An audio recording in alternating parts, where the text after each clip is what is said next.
What is going on, everybody? Jordan here. It's the Kickback. Like I've been telling you guys, I'm still figuring out what this thing is. But what I do know what it is right now is I interview people that I like that are cool, that are doing great stuff in the ministry world. So I have one of my friends here, Val O'Brien. Am I saying that right? Yes, sir, you are. Glad to be here. What is up, yo? So you just got done running a half marathon. How was it? I did yesterday, a little over 24 hours ago. It was good. It was good. It was hard. It was hot, hotter than I was expecting. But I finished. It was fun. I just kind of I locked in at about 6 miles, and I don't really remember where I was. It's streets I've all been through before in the city, but it just kind of has a different feel when you're running it and trying not to die. So, but it was a blast. I'm so glad I did it. I did it with a good friend of mine, and That's cool. I'm feeling it. I'm feeling my age a little bit today. Oh yeah. Feeling my age, but Well, I feeling won't good. ask. Thankful I I've can been do told it. that's rude to ask. Oh So, yeah. did you experience the black hole in running, like the dark hole that you go into apparently, where you hit a wall or whatever, you just gotta push through? Did that kind of happen, or? Yeah. I was gonna say the dark hole, like stay away from the light. Yeah, yeah, yeah, yeah, Not yeah. that kind of dark hole. I did probably at about the last mile, the 13th mile. I think they lied to us. I think it was like a mile and a half. So Mm, I think, you get to the last one, you're like, this is it. I can do it. But it went on a little too long. So I'm a little suspicious of that. But the 11th mile, so I live in Cleveland and it was all through Cleveland. We have this beautiful bridge that connects, it goes over the Cuyahoga River right into downtown Cleveland. It's at the end of the Guardians Stadium, our baseball mm, stadium. That's why we're called the Guardians, the Cleveland Guardians, and it has these beautiful like pillars and statues and all this stuff. Well, it's a mile long. It does not feel that long when you're driving on it, but it is very long when you're running it. I bet. And it's arched. So you're running uphill and then you're running downhill. And that Mm, was mile 11 in the heat, no shade. So that was my black hole. That started to like crush my spirit a little bit. But mm. you're running back into the city then, so you know you're almost done. But that was probably the And hardest I'm mile. sure there was like people like as you start to run into the city, right? So that kind of helps, like people cheering and stuff. I'm guessing. Yeah. On that bridge though, it was so funny going the opposite direction of the runner. There was a guy on a little electric scooter going the other direction with his medal on, and we're like, "Why, dude? Why?" As he's passing all of us on his little electric scooter. So it was fun though. It was great. It was a great That's event. good. Loved it. I'm glad. I'm glad you did that. I think that's cool because I know it's random, but I think one of the things that we have to think about as youth leaders and youth workers is like our own health and how we're Yeah, staying yeah, healthy and how we can stay in the game like with young people and continue to engage, yeah. because we're not getting younger, we're getting older, and we got to think Yes, sir. about taking care of ourselves for longevity in ministry as well, and like just enjoyment of life in general. You know what I'm saying? Like Yes, yes. you want to be able to like bend down, you want to be able to squat down, you want to be able to pick things up, all those different types of things. So Right, right. I think in youth ministry, eating all those pizzas and Yes. drinking all those cokes and all that stuff, it adds up. So I think we should be I thinking know. about ways that we can stay healthy too. So kudos to And you. I love still getting to outrun some kids, like Oh yeah, yeah, yeah. especially middle That schooler. too. That's you know what? Like That's really what I it's about. like I That's really what it's like being about. able to still like really play with some of these kids. 100%. I had to cook some kids a So basketball at camp this last summer. let's It's like come they was on, we running gotta them do off. I'm it. like, all right, I'm coming. Gave it to him. Stop. Gave it to him. I don't One even of play my basketball like that, but gave it to him and you're like, today's the day. Today's the today. day is coming out. It don't matter how bad I feel tomorrow. Today you're You're gonna getting it know. today. So You I finna find know. out. So well, and also one of those things for me has been I haven't always been able to like work out well or anything like in a normal youth ministry schedule. Like it really depends on your season of life and your work Mm, commitments. Like it really does. So I've got so much compassion for people that are like, it just ain't there right now. But I will say that running, like it is true what they say about like your brain just like locks into this different place when hmm you're running or doing any kind of cardio. I know swimming is like that too. I don't swim, But it's almost like driving. It's like the same that your like brain clicks into when you're like Yeah. driving a long distance you're familiar with. And I feel like as far as my ideas go, praying goes, like I solve problems for real. Or like if I'm in a creative slump, like I'll run.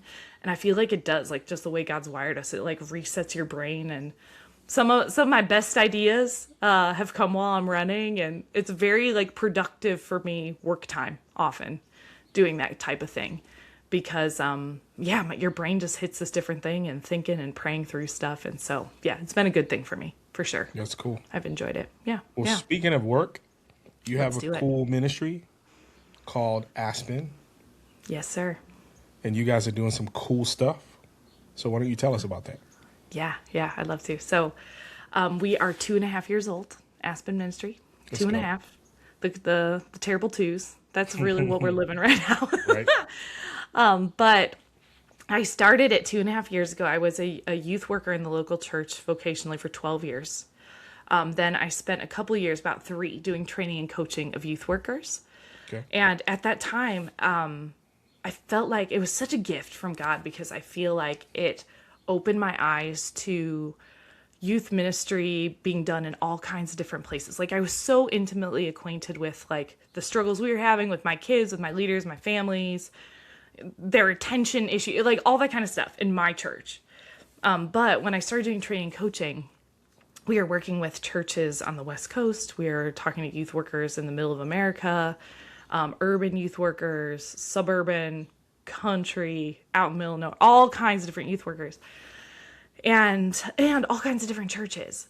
And I felt like a lot of them kept saying the same thing to me over and over and over again, which was some sort of sentiment of these kids are so different. These kids are so different. Yep. They just think differently. They like process the world differently. What is going on with these kids, and can you help us? And I'm like, I don't know. I see it too. Not sure I can help you, but I'm with you. I see it. I feel it. It's different. And at the same time, I was doing a lot of research and reading and stuff like that out of Barna, Fuller Youth Institute, other secular researchers, just about Gen Z, Gen Alpha, their differences. Yep. And one of the things actually that Kara Powell said, that many of you have probably heard before, but she said that when she would sit down with students, she would often hear some sort of sentiment of, I wish the church would answer the questions I'm actually asking. Yep. And so I was so burdened by this, though, because I'm like, I see this from both sides. Like, we're experiencing the problem from both sides. The youth workers are coming to me and saying, like, almost like a confession, like, we know we're not answering the questions they're really asking. Like, we know that we're missing them, that there's this disconnect. And then you have the young people also saying, yeah, you are. Like, I feel like I show up, I'm here, and I'm not getting the questions answered that really my heart is longing for. And we know that this generation, I think it was Barna that called them the open generation. Like, they are not, it is no longer like, don't talk about religion at the table or with a stranger. Like, these kids love to talk about that stuff. They love to talk about faith. They love to talk about spirituality. And so just what does that look like for us? And are we missing an opportunity? So I was just burdened to say, like, okay, we're all talking about this problem. We got to start taking some like real swings to fix it. And like, I know at Aspen Ministry, we're not always going to get it right, but that's kind of why we exist, to like take some swings at that problem and say like, hey, how can we work to bring those generations together? And how can we kind of be like a test pilot for it in a lot of different places, so that ministries, youth pastors, parents, and then even students, that we can be a resource to them in how to do this. So that was really the burden behind Aspen Ministry. And the way that we do that now is we kind of work at both sides of that problem. The first one for students, kind of taking what Kara Powell said to heart. And we are doing a big project called 10,000 Questions, where we're collecting Which is super questions from kids all over the country about God, faith, and life. What are your questions about God, faith, and life? That's our prompt. And hearing from them. So we have just under 8,000 questions now. We've been in public schools, we've been in Christian schools, we've been at youth groups, we've been at bonfires after in the evening, we've been in the juvenile detention centers collecting questions from incarcerated teenagers. I spoke to a football team of 50 boys in New Mexico 2 years ago, and it was awesome. Maybe a year and a half ago. So just some really cool spaces to just listen to the questions of kids.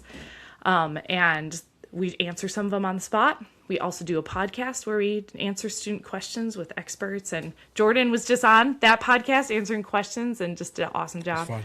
Loved it. So much fun. And then on the adult, like the church side, the other side of the gap, we do training on how to engage the hard questions of kids. How to build a question-safe environment so that your kids want to ask questions, your students feel like they can, and also just like some like leader health stuff. Like I talk a lot about, like if we haven't gone to those places to answer our own hard questions, let Jesus meet us there. It's really hard to open up a space to do that for kids. So talk about kind of like that inner life of a youth worker also, and just a person in ministry, and say, hey, we got to be the ones first that let Jesus meet us there. So, and he's met me there.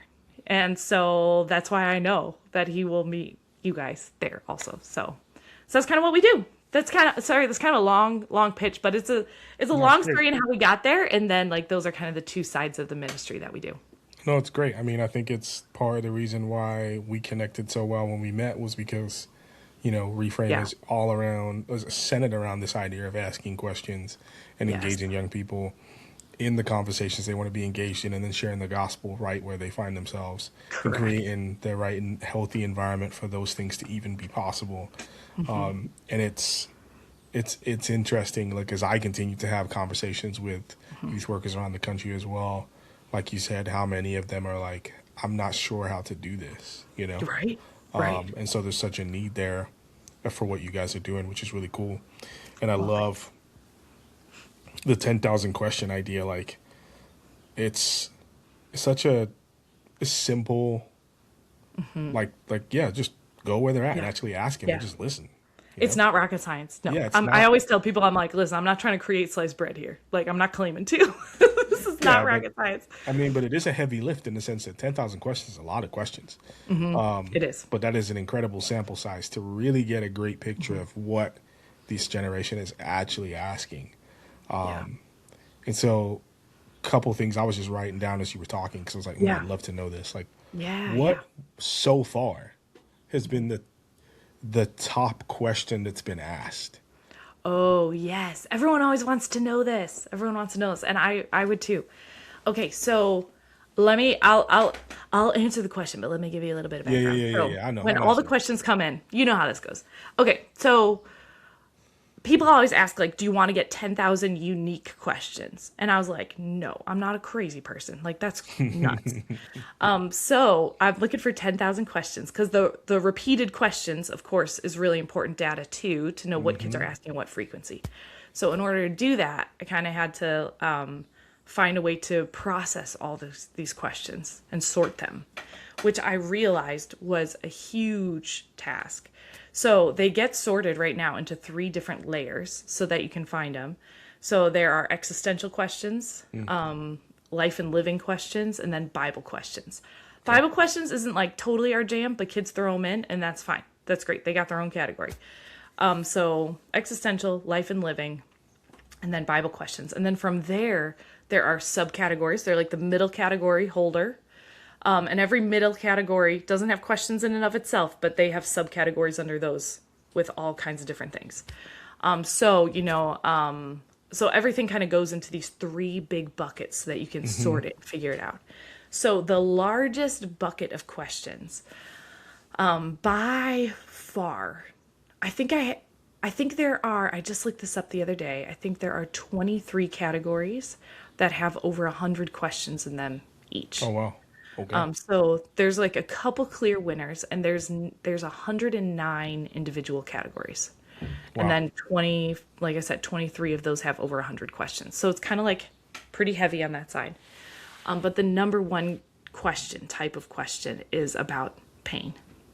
And it's about, in pain even, I've broken up into two categories. It's pain in general.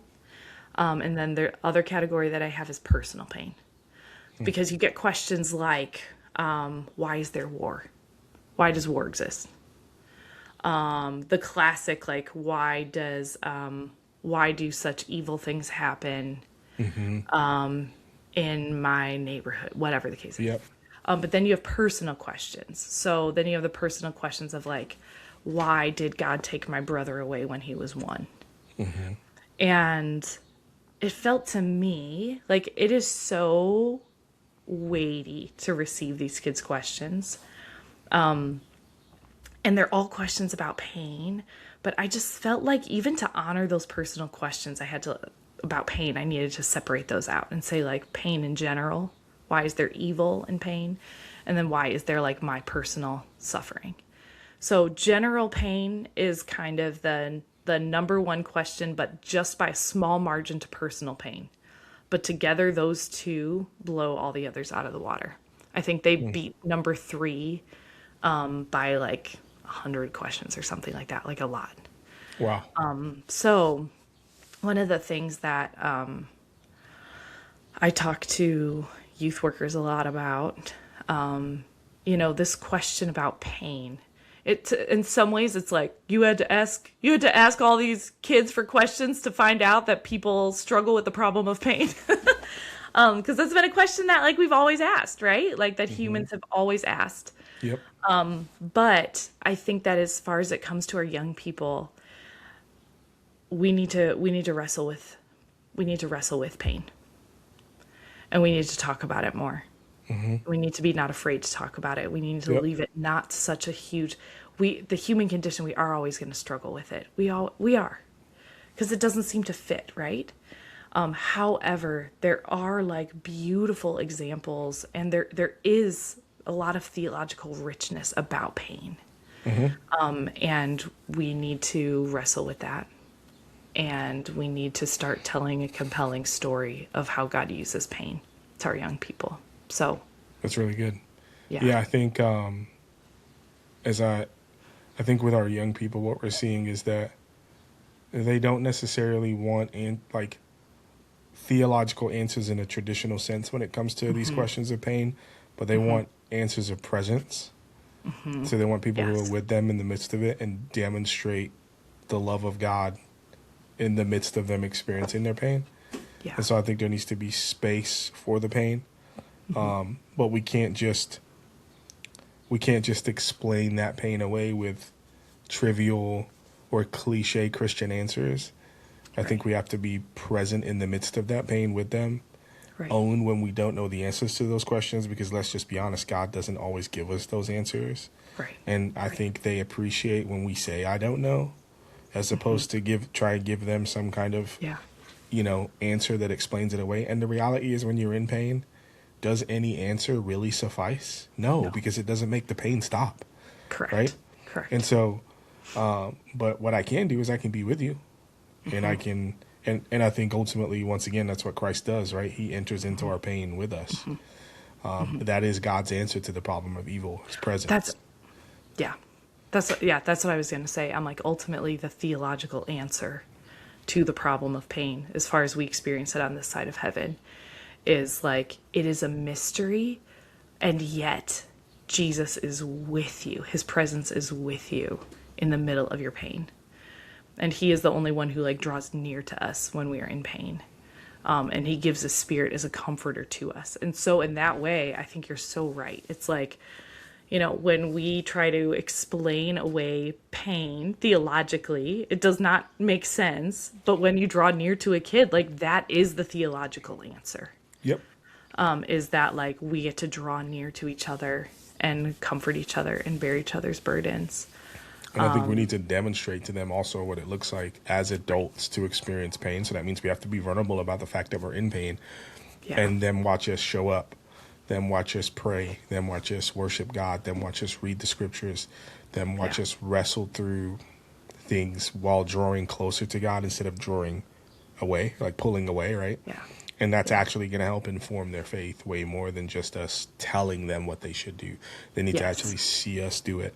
And that also is going to grow their trust for us in the process as well.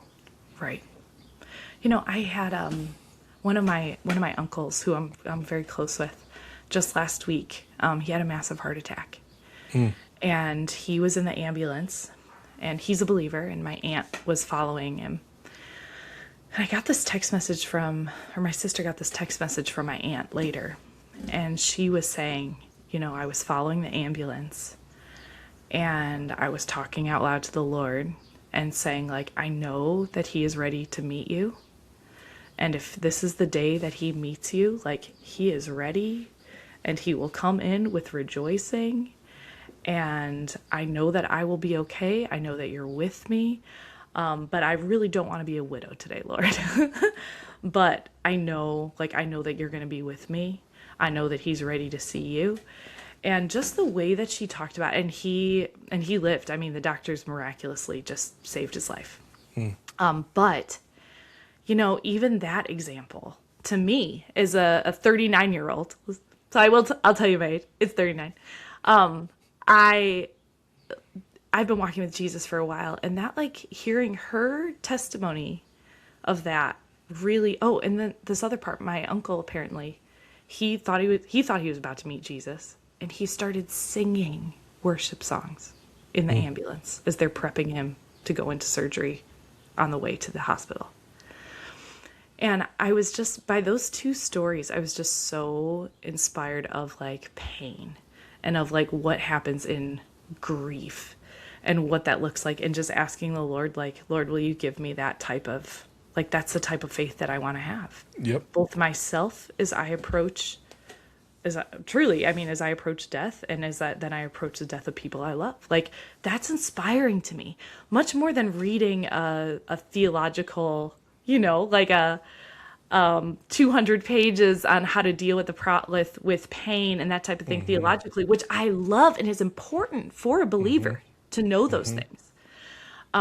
But the stories of, like, saints and their courage and facing pain, it hits you at a different part of your heart.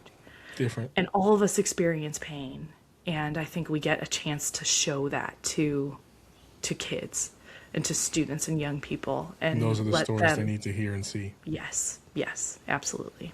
That's good. Yeah. So as we continue with this theme of pain, I wanted to ask you, what is the hardest question that you've read so far? Like, when the question you read and you would just, maybe it wrecked you. I don't know. Yeah.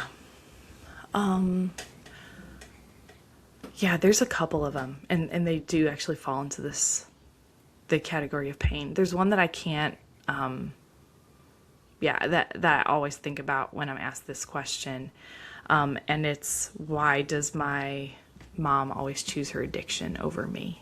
And that's a hard one for me. Yeah. That's one that sticks with me for sure. There's a couple, there's another one. There's some about parents that students send in, and those really hit my heart also. Yeah. There was one about, like, why did my parents, who've always loved me, treat me different when they found out I was trans? And those hit me just because I so wish, you know, I was a youth worker for so long. And the thing that does grieve me about this project is, like, that I get that as an anonymous question. And then all I can do, and I shouldn't say all, what I can do is pray. But I just want there to be so much shepherding through that, both for the student and also for the parent. So those things grieve me. I read one. I was typing them out as I was flying home from an event. I was just on the plane. I was typing it through. I'm looking at this handwriting, and I'm looking out the window, and I'm looking at this handwriting, trying to understand this question, what this kid wrote. And finally, I realized it said, why did God let me run over my dog? And it was so sad. I just, like, looked out the window when I, like, figured it out. It was like, this poor baby. And then there actually is another one, and I got this one when I was at the men's or the juvenile, the boys Yeah. detention center. And this one kid asked, "How does God know that we believe in Him?" Which I thought Wow. was just It's an interesting question. such an interesting question, one that I had never heard before, and one that I was just thinking like, well, of course, like of course He knows, but then even thinking like, okay, how do you explain the character of God and who God is to this kid, and all that kind of stuff. So that's one that I think about too sometimes, is how does God know that we believe in Him? And just like little questions like that just like give away that there isn't a ton of like biblical literacy there. Like there's not a lot of like Yeah. coins to put a question together with. But they're so sincere and so from kids' hearts. And those are just the ones I love the most. So Yeah, that's a really I interesting question. But yeah, I just think about it from the perspective of being in a juvenile detention center and maybe feeling like a place yes. that feels God forsaken almost, you know? Yeah. Yeah. I was gonna say we've chatted about this before in our conversations, but I went to the boys unit and then I also spent some time on a girls unit. And both of those, I think it was after the girls one because we saw two different groups of girls, and we were there for a long time. We were there literally until the girls were telling the guards like, we don't need to go to the bathroom before bed, like just give us 5 more minutes, give us 5 more minutes. And finally the guards were like, no guys, we have to have bedtime, like we've got to roll here. So we finally had to leave. But I was wrecked for like, it probably took me 2 or 3 days to recover from being in Yep. there. And because the life experience, like you at least know something by nature of the fact that we're all there together. Yep. You know a little bit of what's gone down in their life. Yep. And so to read the questions that they ask with that type of context, I know there was one there that said, just in this handwriting, oh, I should have pulled them. I could hold them up on the screen for you because they're just seeing it in the kids' handwriting is just something I don't think I'll ever get over. But it just said, how do I forgive my mommy? And, this is a 14-year-old girl in waiting on her court date and just asks, how do I forgive my mommy? And, this stuff like that I, that keeps me up after those events. So, yeah. Yeah. I think it should, and I think it's Yeah. good that it does, from the sense that I think as youth workers need to be, for a lack of better terminology, haunted by those things. Yeah. And remember that because once again, I think we often forget about kids that live on the fringes in our society, that are in those Yeah. places and spaces that Yeah. need to hear the hope of the gospel and have real questions that need to be answered. Yeah. And I think that's an important reminder. And the reality is, as much as there are kids in juvenile detention centers asking those questions, the kids in our youth groups are, the kids in Oh our my gosh. neighborhoods are, Yeah. And so we Well, need to remember that. absolutely. And I actually, that girls' event, funny that you say that, I was going to add this part in, but I was in that juvenile detention center on the girls' unit on a Thursday. And Sunday night, I was scheduled to go to a big suburban church in the area. It's about 40 minutes from my house. I was scheduled to go see the middle schoolers there.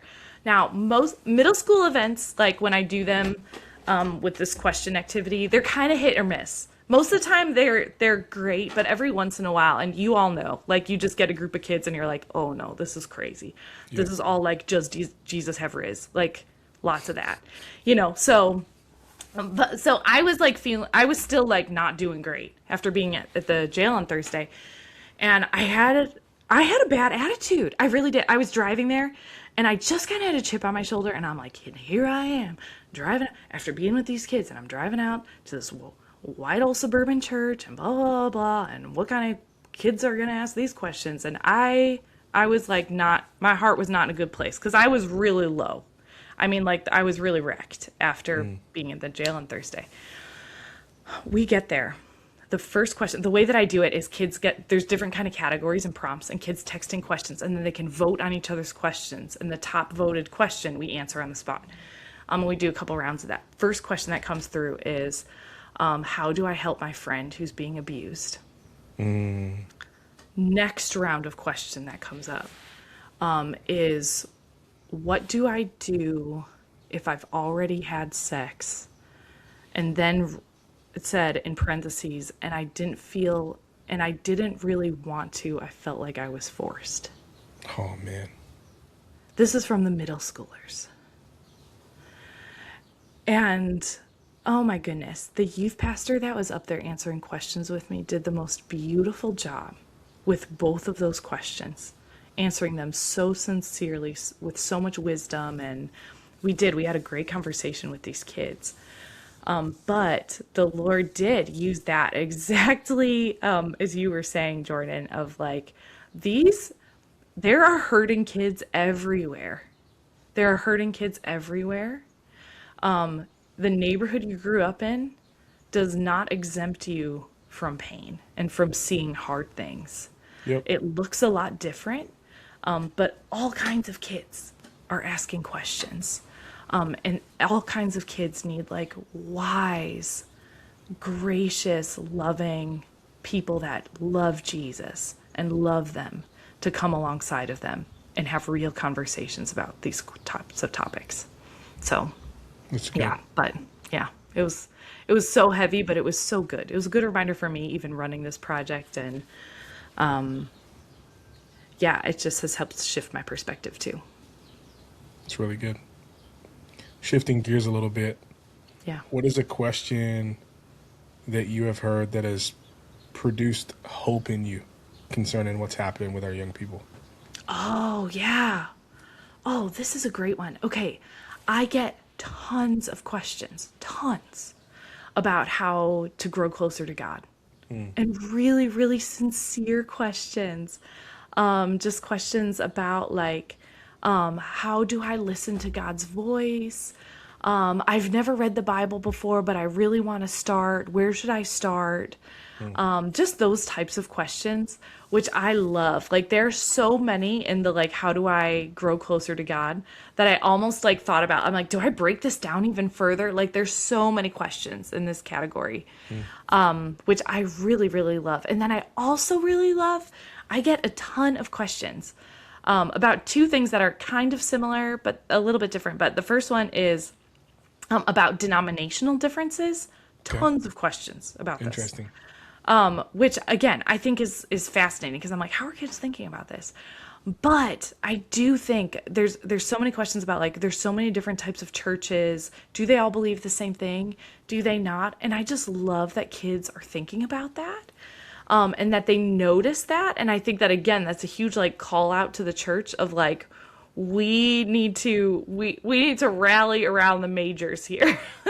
And we have to be really clear about like, what are primary issues, what are secondary issues, because kids are watching, and some of these kids are really confused about how like, don't we both believe in Jesus? Like, why do these churches, why are there two of them right across the street that believe the same thing? So kids are confused by that. And in a way, I'm like, I get that. I think like that's a reasonable thing to be confused by. And then the other one is about Bible translations, which I think is kind of hilarious. That's interesting. And they don't know they're asking about Bible translations, but this is like the astute question that I think I get a lot, which is, if the Bible, like basically if we base everything we believe on the Bible as Christians, why are there so many different versions of it?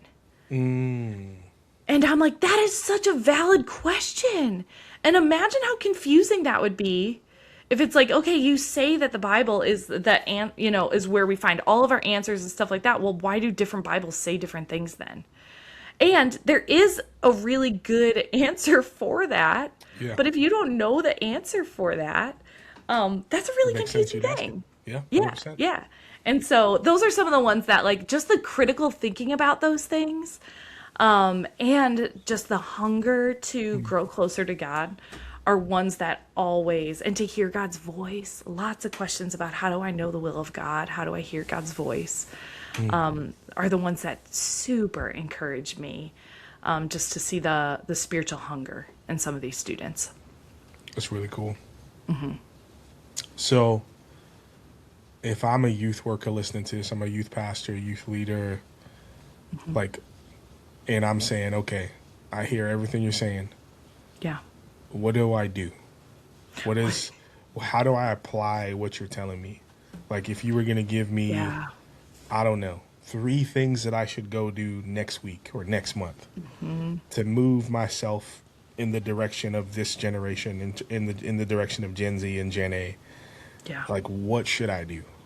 Yeah. That is a great question. And I think there's so many different ways, like we talk about that. And I do this big training called the Anatomy of a Question. And it's so fun because we take these real questions I've gathered from students, and everyone in the room gets one. They break into groups of 3, pick one, and then we spend almost 2 hours working through that individual question of like, what are the presuppositions in this question?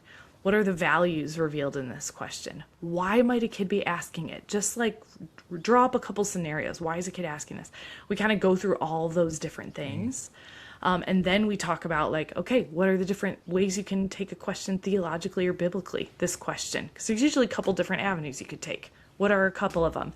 And then it ends with writing a case study of a conversation with that kid based on kind of like the profile you write for the kid. And then you kind of like write out the conversation. But the cheat sheet of that, some of that is, first of all, to ask more questions before you just answer a kid's question. That there's usually, remember that the question they're asking is usually just the tip of the iceberg. And that there's usually something much deeper going on under the surface. That's good. And finding out why they are asking that question is more important than just answering the question. And we see Jesus do this all the time, right? Like, so Jesus, people were asking him questions constantly. I think it's like over 300 questions Jesus asked, 280 questions or something. Jesus was asked questions of, how do I say it? Did I say that right?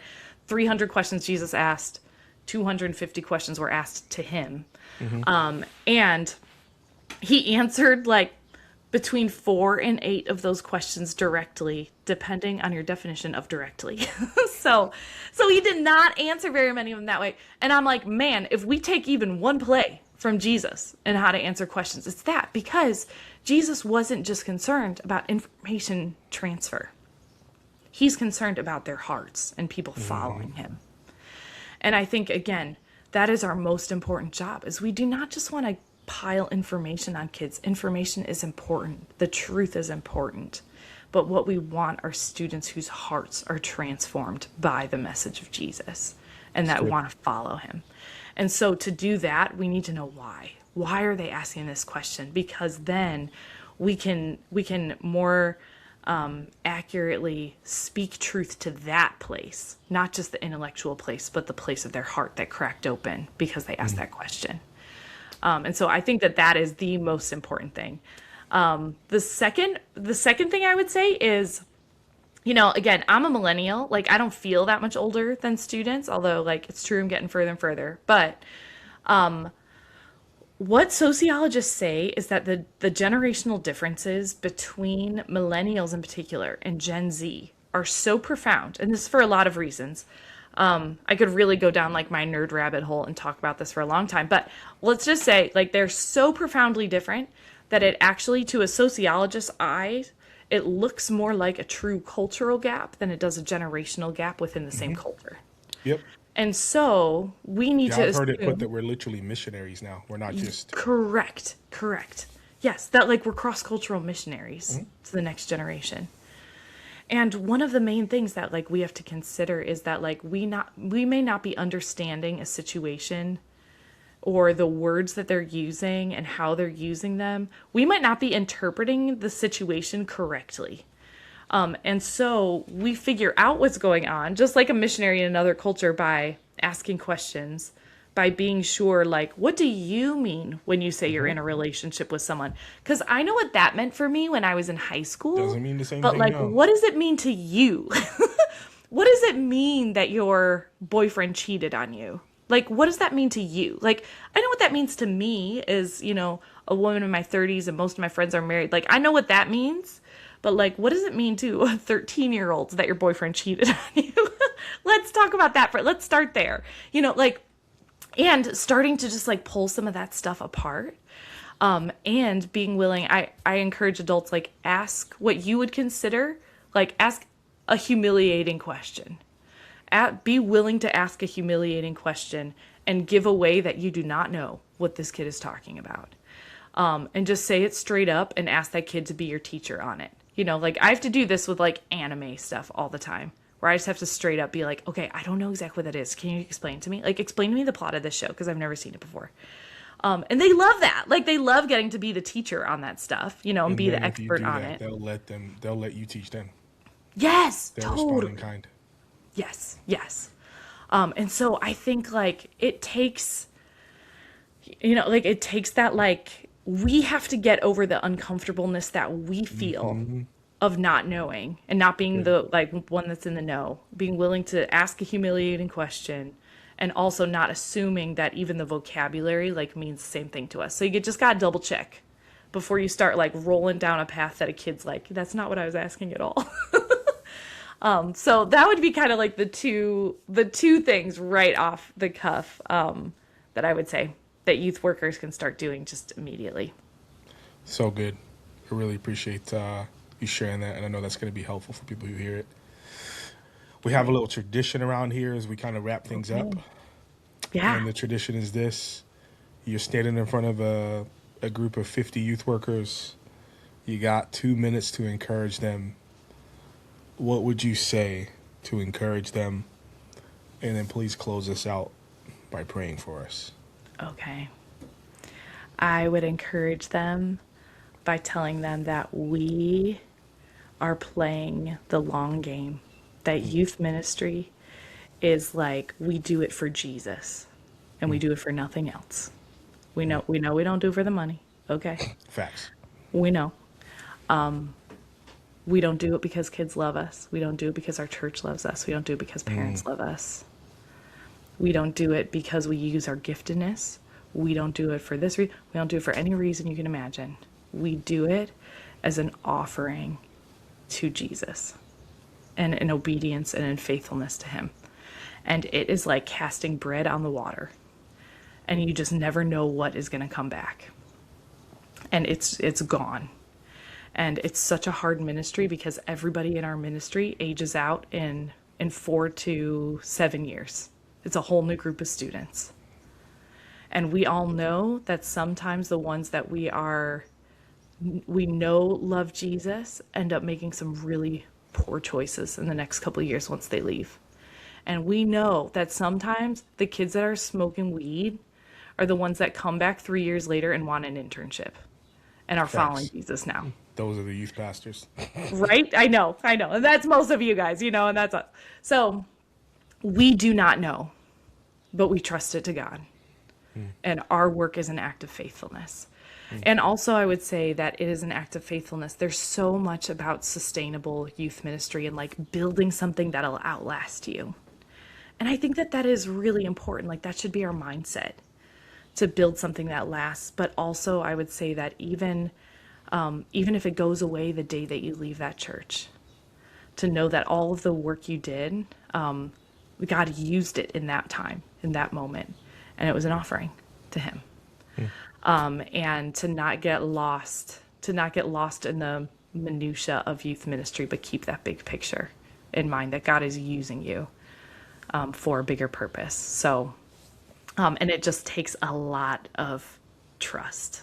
It takes a lot of trust in the Lord and just letting our life be an offering. But that's right where he wants us.